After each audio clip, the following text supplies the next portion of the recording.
জানবাজারের রানী রাসমণি বাড়ির দুর্গাপুজোর কাহিনী। নমস্কার বন্ধুরা, স্বাগত আমাদের চ্যানেলে। সম্পূর্ণ তথ্যটি সংগ্রহ করা আপনাদের কাছে অনুরোধ, ভিডিওটি আপনারা সম্পূর্ণ দেখুন। জানবাজারের রাজবাড়িতে 1793 সালে দুর্গাপুজোর সূচনা করেছিলেন রানী রাসমণির শ্বশুরমশাই, জমিদার ও সম্ভ্রান্ত ব্যবসায়ী প্রীতিরাম মার বা দাস। প্রীতিরাম দাসের মৃত্যুর পর এই পুজোর দায়িত্ব নেন রানী রাসমণির স্বামী রাজচন্দ্র দাস।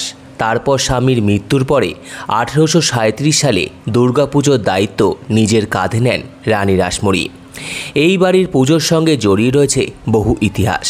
এই বাড়িতেই একবার দুর্গাপুজোর সময় সখী বেশে এসেছিলেন স্বয়ং রামকৃষ্ণদেব এবং চামর দুলিয়ে মায়ের আরতিও করেছিলেন।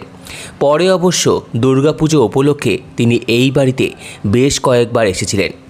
বর্তমানে 13 রানী রাসমণি রোডের বাড়িতে অনুষ্ঠিত হয় এই শতাব্দী প্রাচীন দুর্গাপুজো।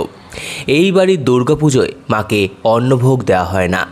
লুচি, ভাজাভুজি, ক্ষীর, দই, মিষ্টি, নাড়ু, গজা প্রভৃতি নিবেদন করা হয় মাকে।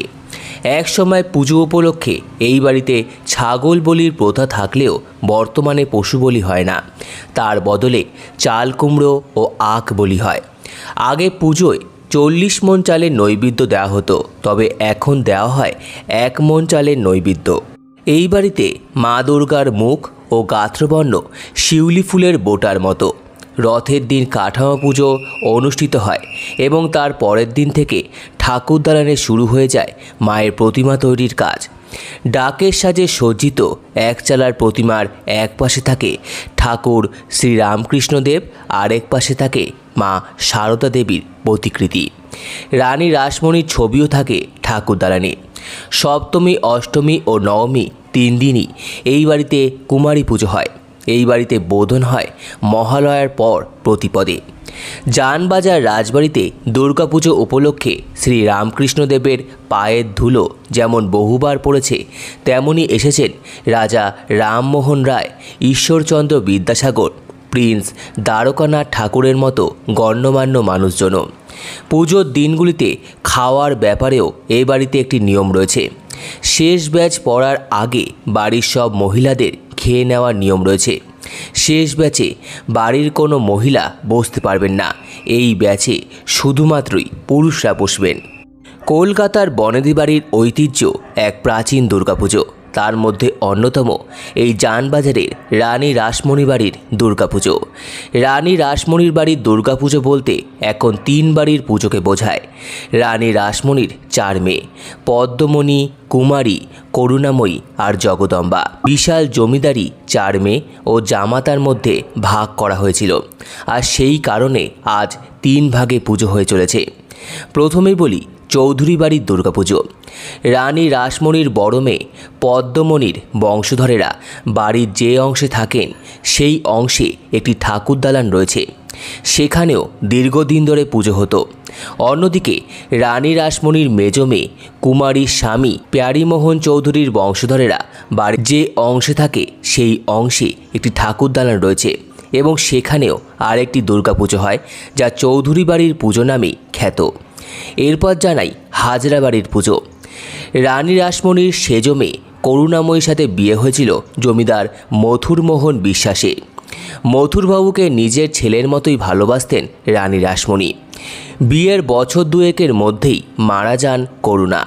তারপর করুণার বোন জগদম্বার সাথে বিয়ে হয় মথুরমোহনের। জগদম্বা ও মথুরের এক ছেলে ত্রৈলোক্যনাথ বিশ্বাস। তার আবার 4 ছেলে, ব্রজগোপাল, নিত্যগোপাল, শ্রীগোপাল আর মোহনগোপাল। ব্রজগোপালের 2 মেয়ে, বিদ্যুৎলতা ও লাবণ্যলতা। লাবণ্যলতার বিয়ে হয়েছিল বিজয়কৃষ্ণ হাজরার সাথে।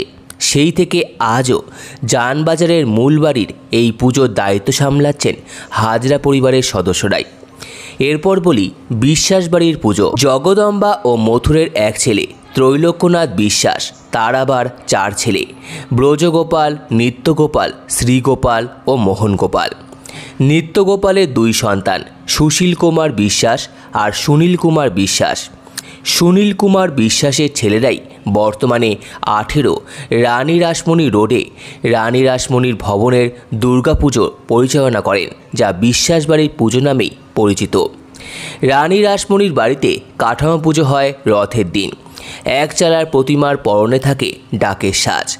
22 ফুটের প্রতিমার গায়ের রং শিউলি ফুলের বোটার মতো।